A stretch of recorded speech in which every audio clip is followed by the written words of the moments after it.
information age. We are witnessing the exchange of human information accelerating from, days and weeks into hours and minutes now. And so I think we have a tendency sometimes as people to think that we've got it all handled, that we've seen, half a dozen or a dozen separate reports about this thing or that thing. And because we've looked at that, or because we've crunched it or thought about it deeply or even prayed about it a little bit, maybe we have a better handle on it. But I would caution us against some hubris, right? The president of the United States has access to the most sensitive, by the moment, minute by minute intelligence that is possible in all of the world. And that includes Beijing, that includes Moscow, that includes the capabilities of the various intelligence communities across the Five Eyes. So we have to, I think, keep in mind that President Trump may know just a little bit more than we do. And I think that's reasonable. Yeah. At the same time, and I want to stress this, at the same time, we know that there is an increasing effort to make more transparent all of the conduct of government, all of the conduct of various military and geopolitical engagements, all of the progressions of events moving forward. And so that can also lead us a little bit into that temptation. But it is true that we do have a finger on the pulse in a way that we, the people, did not have the capability of having even just 10 years ago.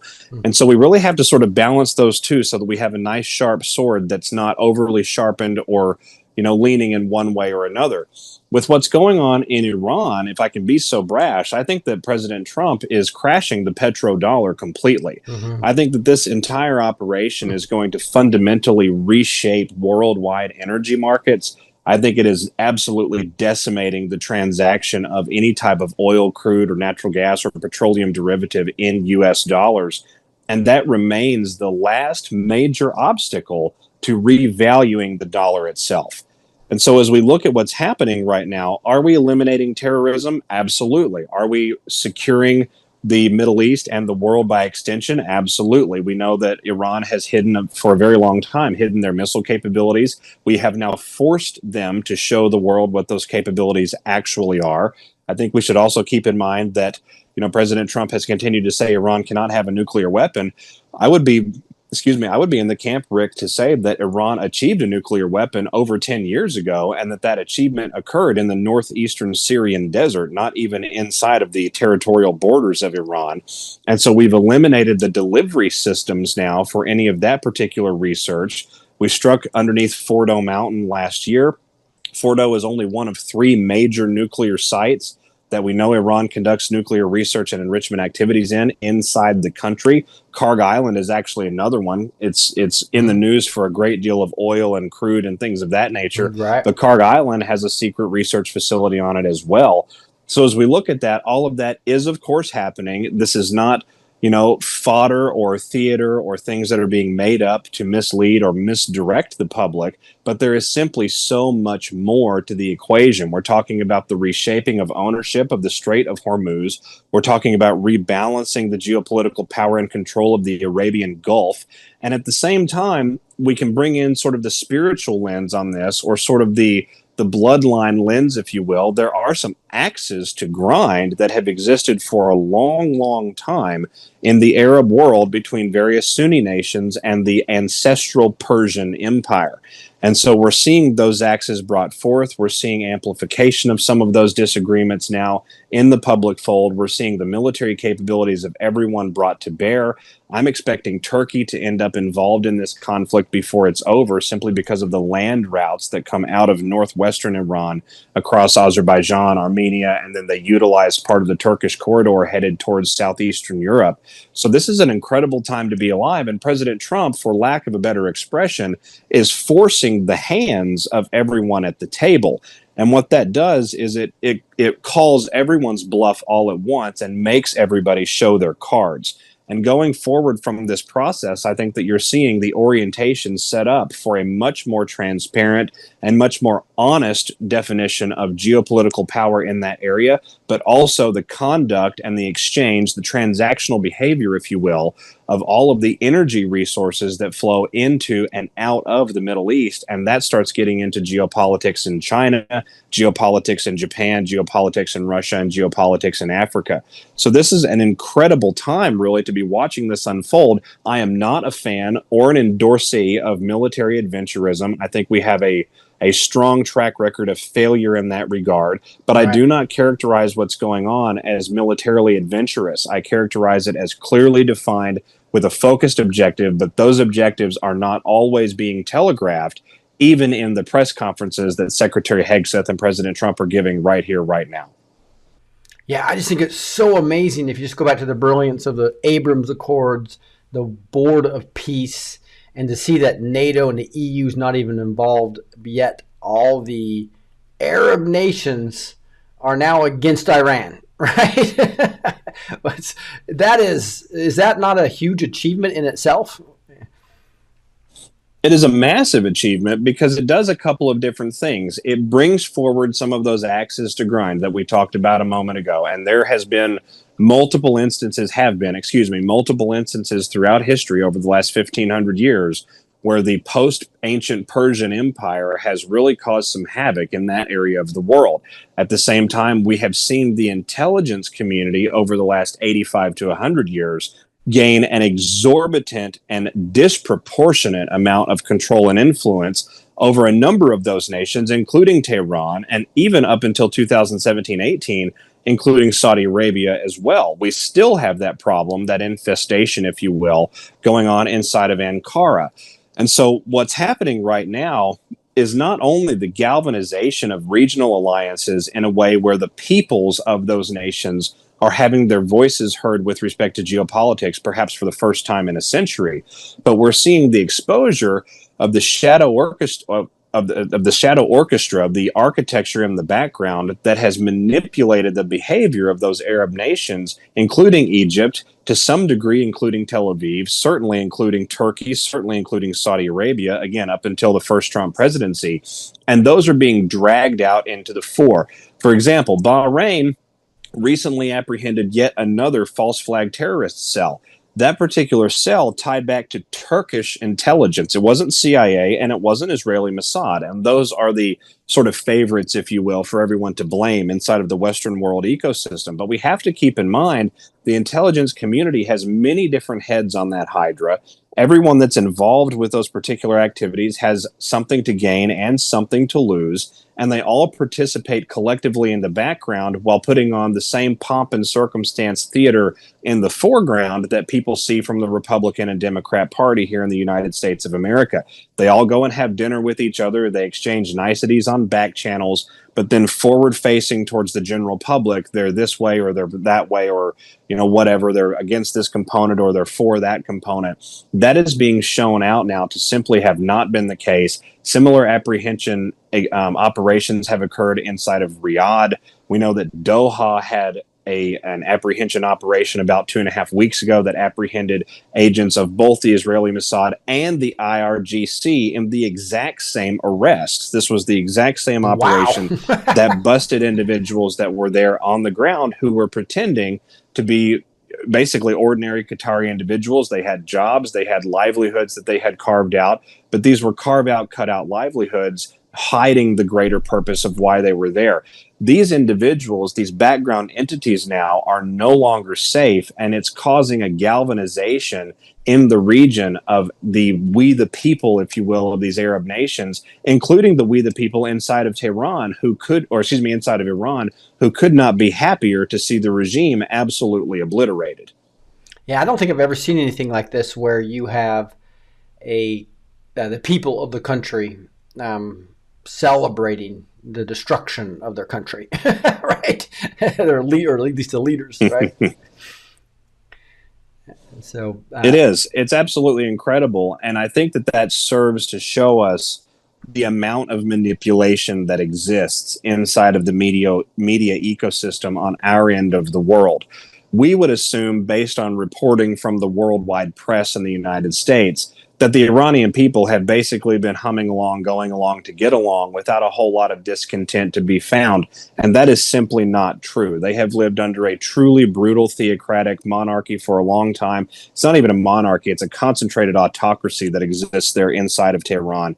That autocracy has been the extension, actually, of failures and manipulations by the worldwide intelligence community, to include the CIA as early as 1954, leading into that 1979 timeframe. We know that the Ayatollah was attempting to work directly with the CIA before he became the Ayatollah as early as 1964. We have State Department cables to show that they were in contact with this particular individual. So as we look at what's happening there on the ground, this is truly the liberation of that culture and the unlocking of Persian pride in a way that has not been possible in nearly a century. And as that happens, you're witnessing the simultaneous unlocking of Arabian pride or Syrian pride or Qatari pride as one group, as one voice of individuals inside these nations who wants control of the geopolitics, not only in their nation, but also safety and security in their region as a whole. And they recognize who the destabilizing forces have actually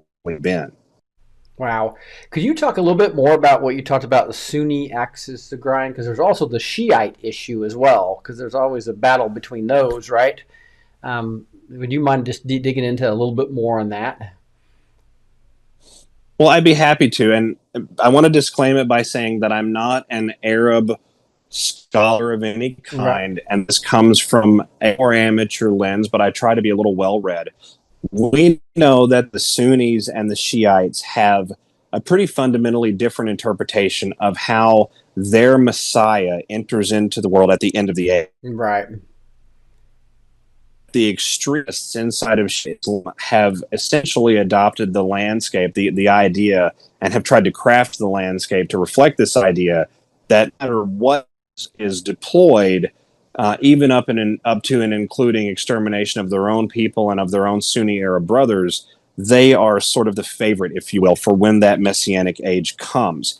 And whoever arrives first at the goalpost, essentially, if I'm to understand my study of Islam correctly, is that's who sort of ends up with the favor that comes down from Allah, right? The hand, if you will, much as like we would describe the favoritism of, the line of David versus the line of Saul back in the very Old Testament of the Bible, and where that favor was concentrated after certain events and how things happened.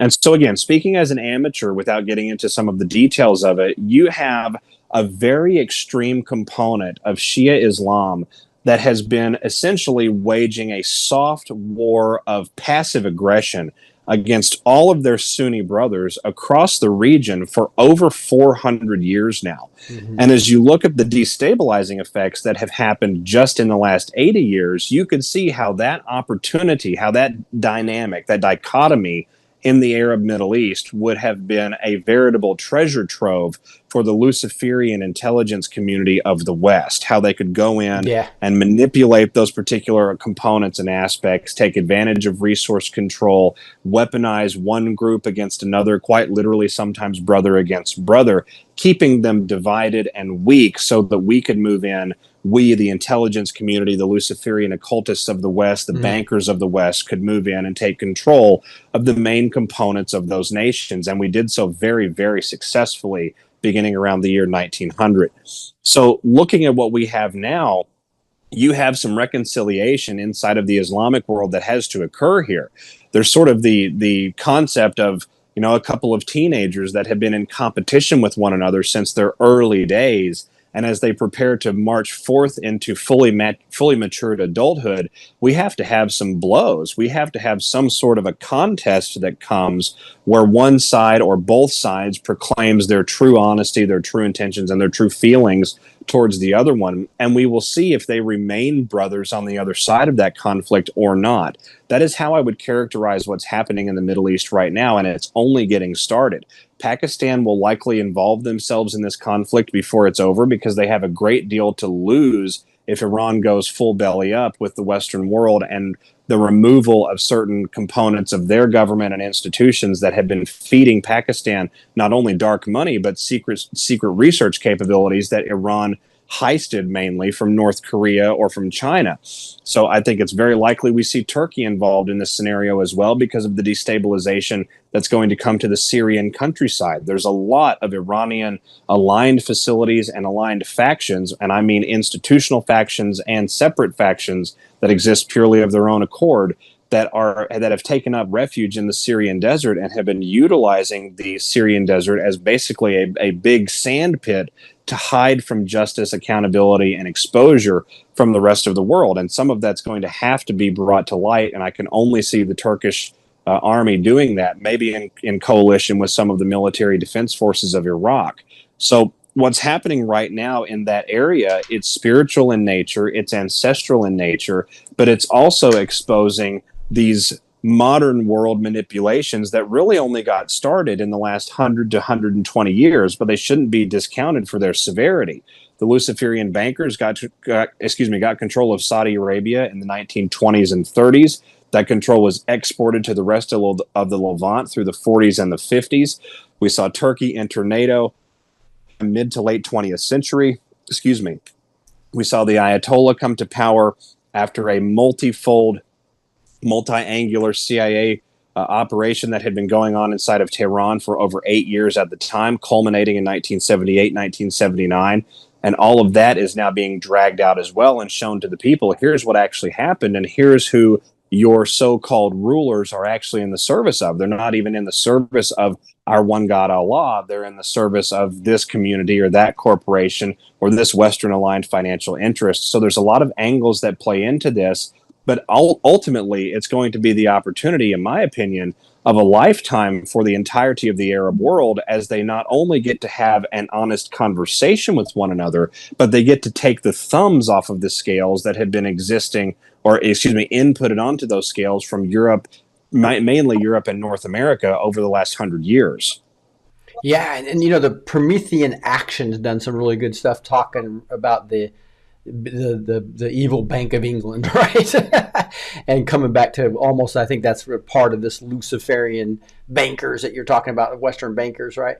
Have you seen any of that? And do you agree kind of that this is a huge blow to the London Luciferian bankers? It's an absolute disaster for them. And as you look at the Federal Reserve System and the blows that the petrodollar underpinning are taking, we can't talk about those entities as separate. They are truly the same. They exist off of the same manipulated lifeblood. They rely on the same centralized nodes of control. They rely on the same concreted trade routes and shipping lanes, which have been utilized to funnel not only sanctioned resources, but outright illegal resources out of that area of the world. We know that the Arabian Gulf and the Strait of Hormuz is utilized to transport much more than just oil. You have biological material that comes out of the Middle East as a result of that. You have fuel material that's not simply crude petroleum and natural gas that comes out of the Middle East through that particular strait. You have gemstones, minerals, rare earth ores, cultivated fertilizers. I apologize. It's difficult with some of the noise out there. Is that some noise in your area? I just want to make sure it wasn't me. It's someone under the name of Miss Jackson, I have to say. Oh, okay. Okay. But we got her muted, so there we go.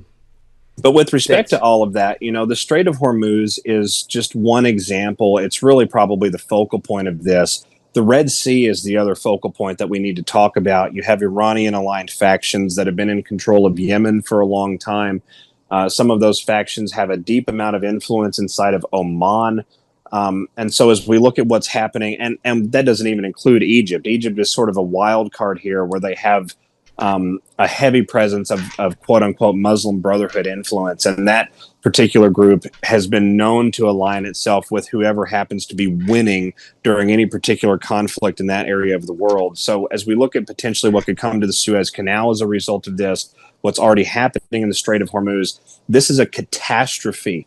If you are the Luciferian banking empire, either out of London, out of Switzerland, out of the Vatican, out of Washington, D.C., they all are a part of the same trough. They're all drinking from the same pipeline, and the pipeline is actively being closed off.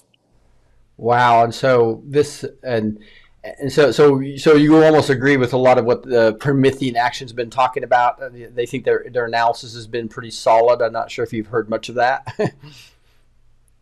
Well, I've not heard any of it, but if they're discussing the constraint of resources and the flow of logistics throughout that area of the world, I would tend to agree. If they're focusing on the Gibraltar Strait, the Suez Canal, and the Arabian Gulf and the Strait of Hormuz, those are the big linchpins that are redefining how the world exchanges energy with one another. China has relied a great deal on the energy that comes from Iran out of the Strait of Hormuz and over into mainland China, traversing through the Indian Ocean, because they get it at a fire sale. And a lot of times you see extras that come out of Iran back to China and vice versa, with the exportation of Chinese military technology, targeting systems, missile technology, things like that. All of that is now actively drying up. And we see China recoiling in that regard because they've just recently banned all 100% all diesel exports from their nation. The only reason you do that is because you need it and you're not sure how you're going to be able to replace your current faucet, if you will, that's being actively turned off. India could be said of in the same way, but a little bit of a less severe node. They use a lot of Iranian oil for their development of robotics, their development of certain clean energy technology, which does require petroleum, crude, and natural gas in its R&D processes. And this doesn't even include Japan, which is a net importer of most of its major resources, including oil, including fuel of various kinds. And certainly the advanced clean energy technology that comes out of Korea has to be imported into Japan as well. So looking at what's happening right now in this area of the world, and again, we didn't even talk about the Suez and the Strait of Gibraltar, but that affects Europe, that affects NATO, that affects the cheap Chinese goods that are able to get to that area of the world, that affects the trade routes, the quote unquote Belt and Road that President Xi has talked about a long time is now being literally bricked over with the things that are happening right now. So looking at what's occurring, this is a redefinition of how regional powers and continental blocks, trading blocks, conduct business with one another. Who are they going to rely on? If you look at Thailand, for example, Thailand is now in a fuel emergency. They have begun rationing fuel and natural gas, and especially just basic petroleum for vehicles, down to, I think it's like 15 US dollars per day per household, because they're not able to meet the demands of the entire population. So they're looking at Vietnam, that has a little bit of some oil deposits, but not a great deal. China is opening up more discussions with Moscow about how they can offset some of these challenges that are happening. We know that Russia is a net exporter of liquefied natural gas, of crude oil, as just as oil itself, but more of the liquefied natural gas component.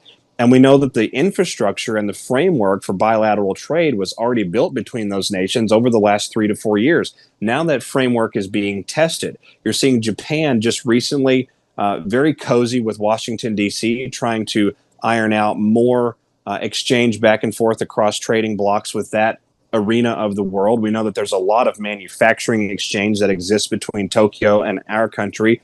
We know that the president and the Prime Minister Takaichi have a very, very close relationship. The Japanese Prime Minister opened the most recent discussions with Trump with a hug right out of the limousine that she was traveling in.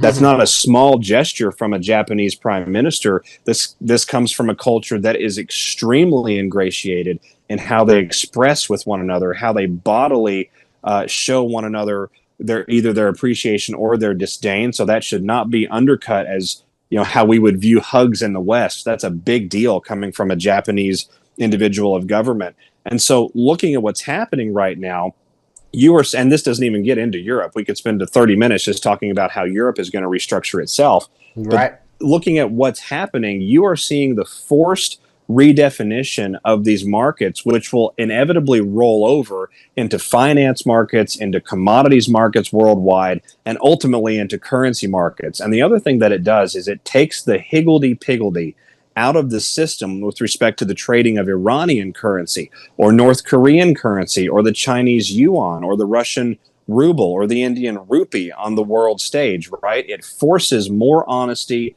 more transparency into those markets, because it forces a revaluation, a microcosmic revaluation of what those markets actually have to offer. One does not know what is in one's pantry until the famine comes.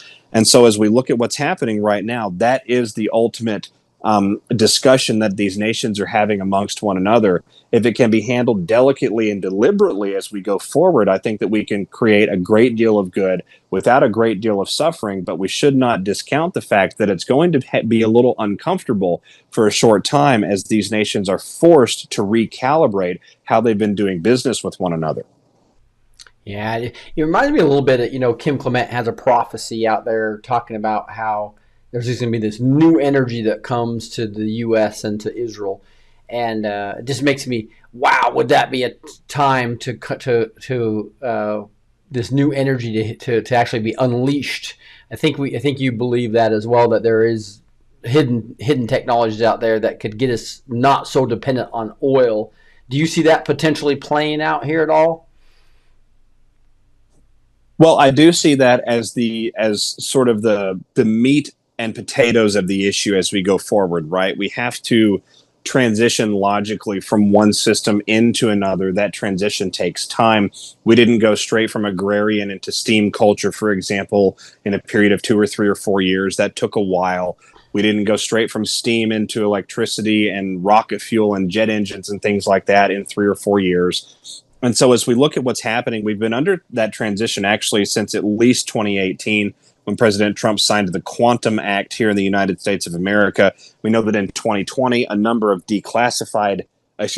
patents for zero-point energy were declassified and made available to private institutions that want to begin researching, developing, and proliferating that technology.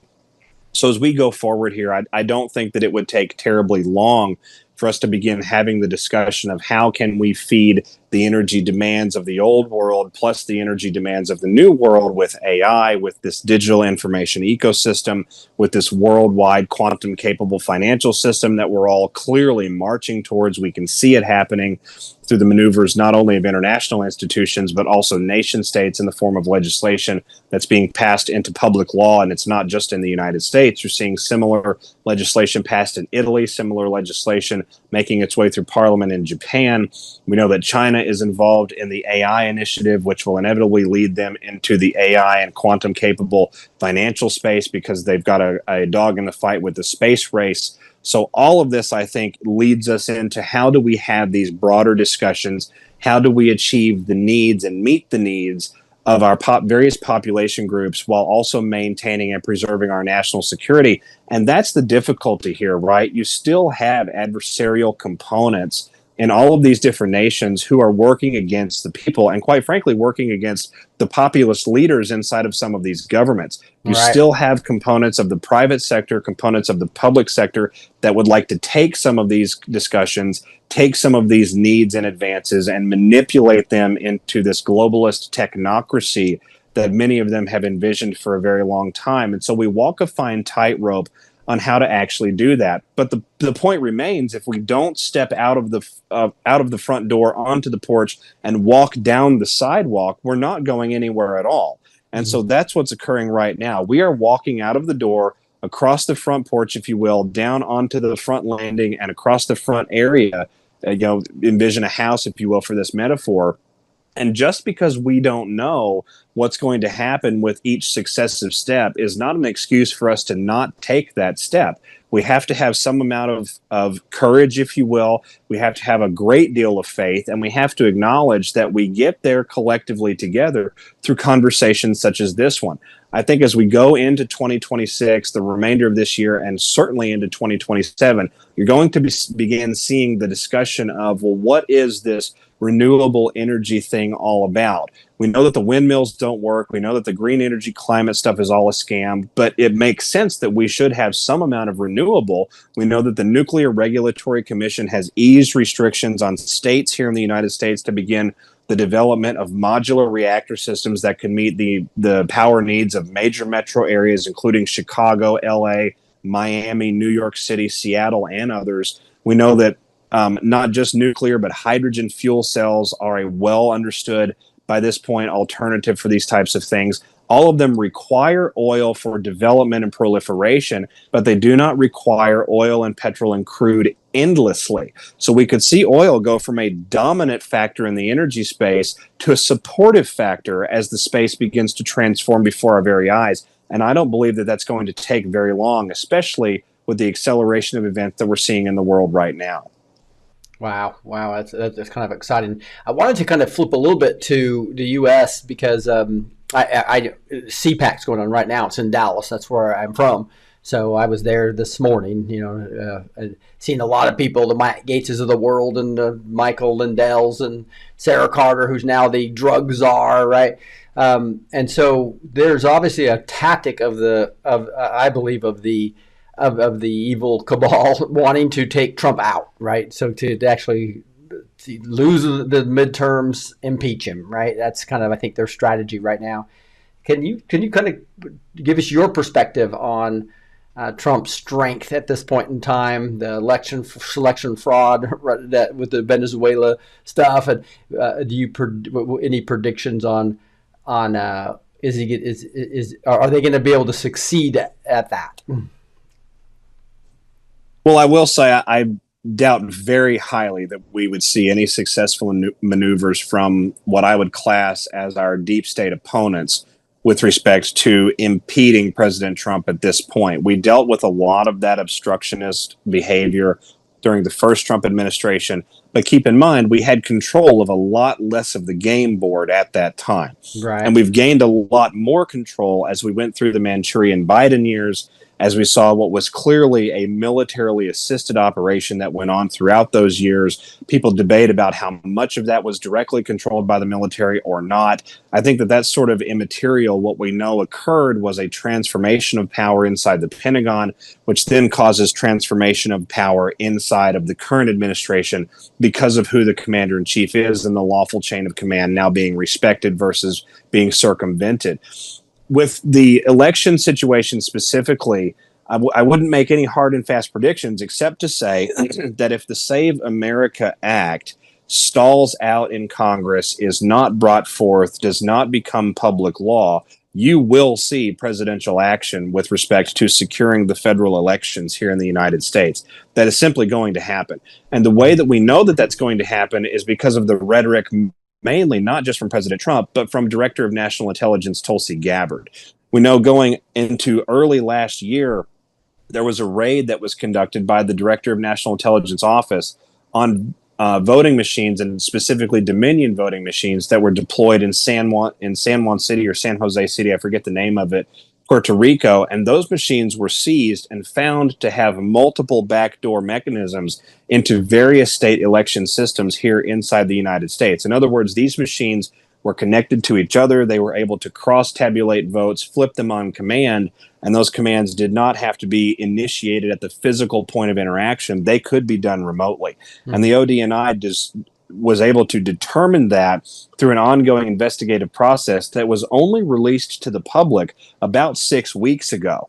So we know that it was highly sensitive, whatever they found and whatever they were pursuing there. At the same time, in the last 8 weeks alone, we have seen seizures of election equipment and records from Fulton County, Georgia, which is Atlanta, Georgia. And we've also seen more than 20,000 records seized from Maricopa County, Arizona.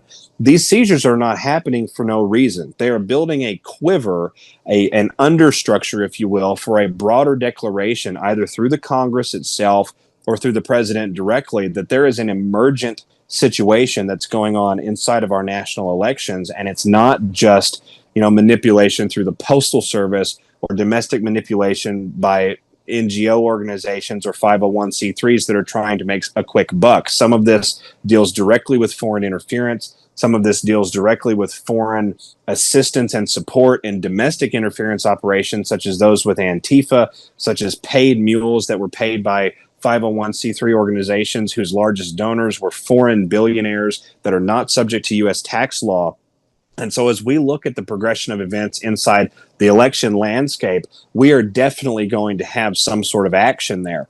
Now, it's beyond my pay grade to say what exactly action it's going to be, but I would submit to you it's probably likely that we would see it from the presidential pulpit, because the Senate seems to be preparing itself for a very enormous public shaming situation that goes forward from the present day and time. And we've sort of seen this, right, with the rhetoric back and forth, with the, keep them busy with the bread and circus. We'll have a dog show inside of the Senate. No one will care. No one will even know. But fundamentally, this is an 80 to 90% voter issue across all partisan sides. And the Senate itself is basically kicking the can down the road. And I think they're hoping it's going to disappear. So as we look at what's occurring here, that leaves the president with the responsibility, the constitutional requirement to protect the republic. That is the number one job of the commander in chief. And foremost amongst that, inside of the civilian side of things, the civilian landscape, is the preservation of the integrity of the election systems. So I think it's very possible that we see ICE deployed to election centers in the lead up to the midterms. I think it's even more possible we see National Guard called up to assist those particular ICE deployments with securing those landscapes. And commensurate with that, I think we're going to see an escalating pressure keg, if you will, from the opponent that we face, the deep state crazy woke radical left, if you will, with respect to their attacks on things or their willingness to go out and get violent. And that could kick us into an area where we see National Guard securing election centers at gunpoint, which I would hope we don't see, but I would not put it past us as we go towards the midterms. The midterms are critical. If we lose the midterms, we lose all of the momentum here. It can't be overstated how serious of a situation that is. And we know that the cheating itself is rampant, and we've now arrived at the point, Rick, where over 75% of the population across all political persuasions and ideologies believes that the election process inside the United States is being manipulated. And so that, I think, is the basis, if you will. That's enough of a momentum, enough of a large group event horizon to move us forward towards acceptance of some of those more extreme enforcement measures if they're necessary. Yeah, because if you go back to Patrick Byrne and General Flynn and Sidney Powell trying to talk him into doing the Insurrection Act, and Rudy Giuliani saying we're going to be in jail if you do that, and there's going to be a civil war. It's because not enough people were awake, right? And now, do you feel we finally have enough people awake and enough control to be able to keep that civil war from happening? Well, it's very interesting how you frame the question. I actually think we are a little bit shy on the ability to invoke something as powerful as the Insurrection Act nationally, even at the present day and time. But I do not, and I think we're headed towards that mark. Don't get me wrong. I think we're building towards that with some pretty significant momentum. Right. But I think where we're at right now is the willingness of the American people to accept a couple of basic truths. Number one, both sides, both parties inside of the national federal election landscape are benefiting from malfeasance, and they have no desire to stop that malfeasance. And that equates to the disempowerment and the complete cessation of the effectiveness of one's vote, of one's ballot. In other words, one is literally having their voice stolen from them. And I think you have most of the American public now willing to acknowledge that that is true. I think you have a great deal of the American public, over 65 to 70% now, that understand it is mainly coming from the more radical, extremist, leftist side of things, with the sort of tacit support or the flaccid support coming from the other side. In other words, their unwillingness to intervene, their unwillingness to engage with those individuals in the same fashion that they engage with both that side and the American people. That's becoming very plainly stated. I think the safety issue with respect to the immigration component is now beginning to sink into the mass consciousness. You know, we did have an invasion, a military crime was committed against the United States of America from 2021 to 2025.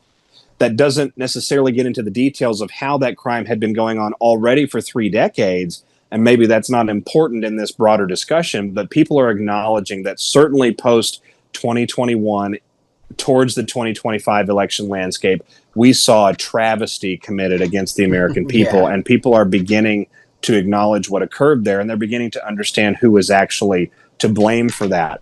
So all of this builds into the pressure keg of this insurrection that you're talking about. But we need to keep in mind this insurrection is total.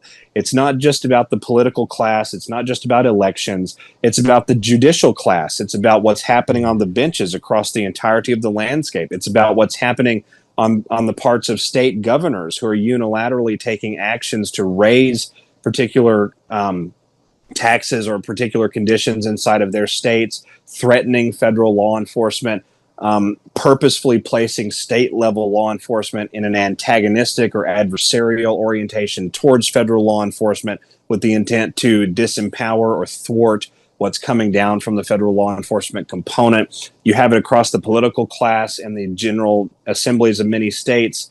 The advancement of certain pharmaceutical exemptions that occurred recently in Texas, that occurred in California, that have been going on in other states around the country.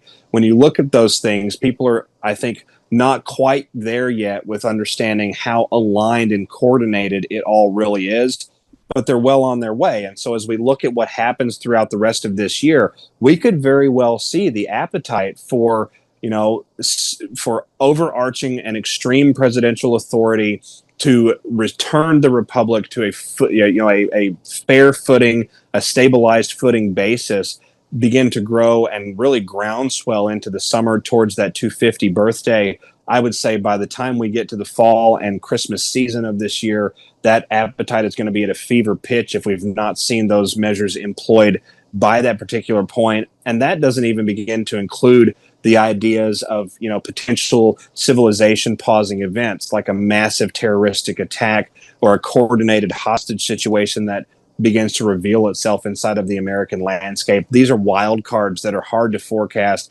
even more difficult to try and give with any specificity, but they should not be discounted either. We know that a lot of intelligence community assets all over the world have a lot to lose when the total grip on the American political system and the American judicial system is lost, and that is coming. And you kind of hit on a little bit. It comes back to the potential scare event. So, do you have any other thoughts on what that might be? Well, I've said for a long time that the scare event itself is extremely difficult, to forecast with any great deal of specificity. And I would even say that it's probably not going to be isolated to a singular transpiration of events in a short period of time. I think the scare event sort of builds into a week long or weeks long or even a couple of months long situation. Matter of fact, depending on how we want to frame it, Rick, we could be into the scare event at this moment in time as we see these pressure kegs continue to build geopolitically and internationally, as we see pressure applied to the financial system, which eventually is going to come back to haunt the petrodollar in a massive, massive way. And that jumps right off into the cratering of treasury bonds, the solvency of the U.S. dollar itself, which could cause issues here at home. So, looking at that, the scare event, I think, is a number of different things potentially. But we have not yet had, and I think everyone can acknowledge this, we've not yet had a singular sequence of events or a singular event itself that captured the eyes of the world. We know that 9/11/2001 did that. We know that the Cuban Missile Crisis did that. We know that the Iraq War was a more protracted version of the same. It also did that with a great deal more suffering and a lot of investment over a longer period of time. So as we look at what's happening in the United States, the entity online called Q has referenced a number of different movies that are very popular pop culture movies that discuss these types of events happening. One of them is The Sum of All Fears. And I keep tying back to that because The Sum of All Fears is about a nation being held hostage essentially for ransom by the deployment of rogue nuclear warheads that managed to slip through customs that in many cases were facilitated by domestic traders inside of various inspection agencies and institutions that are supposed to prevent those types of things from occurring. And I could see something like that playing out not only in the United States, but potentially in Russia and China as well, certainly in Russia, because we know that the Russian oligarch system is virtually indistinguishable from the corrupted American political class. They are two sides of the same coin. They have worked against President Putin for a very long time, many of them in complete and proclaimed, publicly acknowledged fealty to the Rothschild central banking movement that comes out of Central and Western Europe. So looking at what's happening right now in the world, I think the setup for something along those lines, perhaps not in that exact fashion, but certainly bearing the same severity and the same essence, is actually, I think we're actually in that period of time right now. But like the setup for 9/11 2001, when we examine it historically, was months and months and months long. And we arrived at that point in time, obviously in September of 2001, where everyone's eyes were focused on this major event that occurred. But that event was set up over a very long period of time. And so I think that we're living through that period right now. It could happen this year. I think it's likely that we see it happen this year. It would make a lot of sense. But if we get into 2027 before we see that major world altering or world pausing scare event style scenario, then I would caution patriots to not be terribly surprised, because these types of things typically are event driven. This is an active warfare situation that exists between patriotic actors who are doing their best to mitigate crises, and quite frankly, an opponent that at this point is operating with total reckless abandon and thinks nothing about burning down the entirety of the house on their way out, because they Right. lose at the end of the game anyway. And so looking at how this, transpires, could we see a nuclear hostage situation? Absolutely. Could we see a missile crisis or a missile launch crisis happening potentially against the United States or against major world powers like Beijing, Moscow, and DC all at the same time? I think that's a possibility as well. I think some of that may tie back to the Jericho 3 situation that Israel has, which is part of their last ditch doctrine. It goes back to something called the Samson contingency inside of the IDF. And it's worth keeping in mind that that group is supported by a great deal of the intelligence community in the West, not just in the Arab world regions, but also across North Africa, also in South America. There's a reason President Trump continues to talk about Cuba. Cuba has played host to problematic military situations a number of times in the last 50 years. So, all of this to say, it's not possible from where I sit to forecast it with any degree of highly specific accuracy. But it is possible to say, if you've ever read a Tom Clancy novel and then cross reference that novel with the events of the 20th century post 1951, I think that we could see any flavor, any essence of those events resurging itself into the public fore in this day and time. Except this time, we have an American president and an American administration that is not beholden to the central banking cabal, and who will actually be able to intervene on behalf of we the people. And at that point, the dominoes will begin to fall favorably for we the people very rapidly, not only in the United States, but across the entirety of the developed world. Yeah, that's an exciting thing. And I know you have a lot of faith in the Lord Almighty as well, and God's money. We talk about silver. I know that you work with Kirk Elliott as well. Boy, it seems like a fire sale right now, right? Well, it is. And what is so interesting about that, we talk about, all of these geopolitical, world changing, first in a lifetime style events, and everybody gets bored at this point in time. It's like my 74th once in a lifetime event that I'm witnessing. Yeah. But it truly is that gravitational, if you will. It truly is that magnanimous, because in all of this chaos, in all of the destabilization, and the clamps that are being applied to certain areas of the world, in the vice grips that are being applied in other areas of the world, the exposure of the political class, the exsanguination of the central banking mafia worldwide, and their control mainly over worldwide resources, to include energy resources, and territory sort of plays into that based on what territories have to offer resource-wise. In all of that, you see the disempowerment of a multi-thousand-year-old slave system. And that Mm-hmm. slave system exists on fake money. And Yeah. that's really where it boils down. And I know that that sounds like a very simplistic statement to make, but it is just that true. The idea that you can get something for nothing is the ultimate deception. Mm-hmm. And that's what's happening right now in the world, is the exposure of that deceptive system and the destruction of that deceptive system. Well, the question then becomes, well, how do we replace that? What does a world of something for something actually look like? And it looks like tangibles.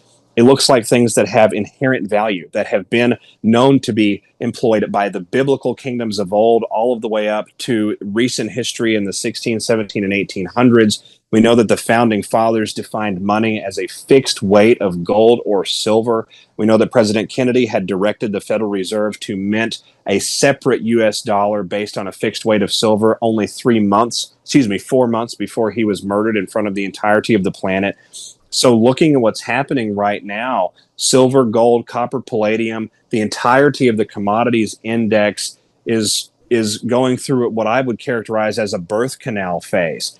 And going forward out of that phase, I think you're likely to see all of those resources begin to adopt correct reflections of where they're at as far as usage, as far as real value is concerned worldwide, first in economy, and then second in industry, and then third and finally with respect to the standardization of currencies. And we're headed in that direction. I had a conversation. It's funny you mentioned Kirk Elliott. I had a conversation with that gentleman about 3 weeks ago or so at this point, and I asked him straight out. I said, "Well, what is the overall forecast for silver, especially as we go forward in this present day and time?" Because we had eclipsed $105 an ounce by the time we were into the end of January, and then we saw this meteoric drop that occurred in a 36-hour span from the end of January into the first part of February. And he told me the reason you saw that drop was because the massive transnational financial institutions are trying to get out from underneath the anvil that they themselves hung over the top of their head. The point being is, and on the other side of that, and the point that he was trying to make was eventually you're going to have enough of them out from underneath the anvil that no one is left to hold the rope anymore.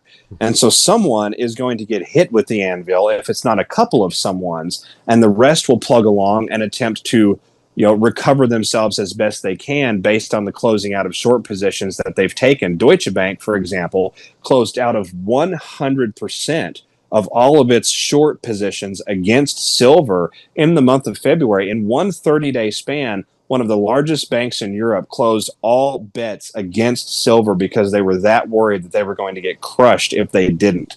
So as we look forward to silver, to gold, to the remainder of the precious metal space, I think the party is just getting started. I don't think that you'll see this stop in 1 year or 2 year or 3 years. I think this will be a 10-year rally going into the mid 2030s as we look at how these metals are revalued economically, how they're revalued industrially, what the augmented landscape becomes with respect to quantum or AI, the digital infrastructural system that's being built around the entirety of the planet, all of the various private and public initiatives associated with that, the need to standardize stable coins against some sort of real world measure of value that's obviously going to come back to something in the real world that has value, because again, we're going from something for nothing to something for something. So as we go forward here, I'm extremely optimistic about all of the metal space. I'm extremely optimistic about every tangible asset that exists. I'm optimistic about milk, Rick. I'm optimistic about grain. I'm optimistic about ammunition. I'm optimistic about aluminum and various steel alloys and derivatives of those alloys that come out. I'm optimistic about iron because all of it is going to be used to build a world that is based on real value exchange. Real exchange of something for something. Faith without works is dead. Another way to say that is faith without an exchange yields you nothing. And so as we go forward in this world, we are coming into a biblically balanced landscape, and no more can that be true than our exchange of transactional value with one another, not just between P2P, but between nation states together as they try to decide, well, what is a real fair reflection? What's an honest and authentic reflection of what you have to offer me versus what I have to offer you? Yes, I love it. I love it. So we burnt through most of our time. I just didn't know there's 2 questions from the audience. Do you have time to take those? I'd be happy to. Okay. So I'm going to start with this SFAGI is basically saying there's kind of 3 questions, but I think I'm going to end in that because it's kind of I think one you can end in. Elizabeth from Australia is saying, does SG know Australia is doing a trade deal with the EU? Do you think the EU will be taken down? Taken down? No, not in the sense that we would like to see just everyone conduct a Brexit style operation all at once. But I think you're going to see all of the European countries remove themselves one by one, sort of in a domino effect, from this parliamentarian system that's been conglomerated inside of Brussels. And I think most of that, excuse me, is going to be driven by the changes that we're seeing starting to take shape right now. We really shouldn't delude ourselves with the severity of the events from the Middle East, because these events are setting in motion a years long pattern of realignment that is going to take a while for these nations to resort themselves, if you will. Europe is incredibly dependent on cheap Chinese goods. They're incredibly dependent on cheap energy that they source both from China and mainly from Russia, believe it or not. They're incredibly dependent on this socialistic system that they've built, which relies on this sort of fake money system that we were talking about a moment ago, something for nothing, if you will. And so as we look at that redesigned, I think you're going to see countries begin to have individualized discussions amongst their own cultures. Well, this conglomerate arrangement really isn't working out for me. I really don't want to be at war with the largest energy supplier in Europe, which is Russia. I really don't want to have an axe to grind with the United States that is clearly under a populist revolution and is moving away from this idea of sort of a nanny state attitude and one based in ever increasing social budgets. And I think in so doing, you're going to see a simultaneous resurgence in things like German ingenuity or French energy pride, right? Or Italian innovation and their ability to extrapolate resources from the Mediterranean and use them on their peninsula as they have for several thousand years at this point. I think you're going to see a lot of that begin to resurge. And ultimately, what happens is the EU just sort of winds up as a defunct entity. It's like the bully that impanels a club meeting at the treehouse, but nobody shows up. And I think that's exactly where we're going to be headed to. And with respect to Australia, New Zealand, the South Pacific, Japan, Philippines, I think a lot of that is going to be split relatively evenly between the United States and Beijing. Once Beijing gets out from underneath the debt leverage command and control economy that exists inside of their country, I think you'll see a real powerhouse begin to emerge inside of Asia. And I think the ballast point between them and the rest of East Asia, in other words, the balancing scale to keep them sort of in check, is going to be the reunification of Korea and a very resurgent and very strong Japan. Wow, that would be exciting. That'd be exciting. The last question, maybe you can wrap this up in what you always do. What I love is the faith aspect of this. I know you have know that we have a God that's on our side, and so this FAGI is saying, what will be the end of the movie? Israel at last. At last, where are we now? That one is almost certainly above my pay grade, because that starts to get into God's timing, right? Right. But as we let me say this, as we look at what's happening and we cross-reference this idea of Israel being saved for last, we're talking about the clean out. We're talking about the drag out of the problematic actors, the problematic elements, right? Israel is one of the most beautiful nations in the world if you really go and look at it. It's also one of the most captured. The same is true of the United States. The same is true of a lot of the Arab states, including Qatar, Doha, the UAE, Bahrain, etc. Right? These are areas of the world that have massive beauty and wonderment to offer, but there's a tremendous amount of infestation that exists. And one of the most dangerous spiders exists inside of Tel Aviv. And it's not primarily the Netanyahu government. I just want to highlight that. The Netanyahu government is problematic for some reasons, but the main problem that exists inside Israel is the Western European aligned intelligence community that has had control of the IDF for a long time, since the late 1960s. And so as we look at what's happening, we talk about Israel being saved for last. If I can get spiritual here for a minute, I think that could be a reference to the lead-in events to what we would characterize as the beginning of the biblical Armageddon conflict. And we're sort of seeing some of that right now with the posturing from the nations in that area, with Russia taking a bit of a hands-off approach, but being very verbally condemning, interestingly enough, of both sides, not just Israel, but they actually condemned their ally, Tehran, for striking certain civilian infrastructure that occurred across the Middle East. We know that Beijing has issued a full-throated condemnation of both Tehran and Tel Aviv and Riyadh for basically shooting at one another without having a dialogue about it. So as we're sort of seeing the geopolitics shaping up to lead us to that sort of an event. But where we are now is where we are now. And it's difficult to highlight that when you don't have an overall map, right? We're not looking at a map of Middle Earth, for example, where we can see where the Fellowship of the Ring actually is. We're sort of building the map as we go along, but we know that there is an end goal point. We know that there are punctuation marks along the way. I think we're not long in the wings to see a dramatic escalation, even perhaps into the religious side of things for the Middle East. I recently talked in an audio file about how the destruction of the Al-Aqsa Mosque is probably going to be one of the next major things that we see in this particular conflict that exists. That would escalate things dramatically in that area of the world, and potentially would it could potentially pave the way for the Western world, including President Trump and others, to say, look, let's just all calm down before we start whipping out AKs in the same room and blasting each other. And I think that may be the approach that we see occurring. But bottom line with all of it is that this is happening on God's timing, and it's happening in a way that reshapes how nation states and how entire cultural groups, which exist all together underneath the Almighty, all as one humanity under creation, it's reshaping how we talk with one another. It's reshaping how we deal with one another, how we think about one another, the types of things that we deem acceptable to do to or with one another, the types of things that we decide we are not going to tolerate as we go forward. For as much as we have problematic elements, excuse me, of Islam, for example, a lot of the Islamic world is absolutely aghast at the Luciferian adjacent behavior of some of their more extremist fringes.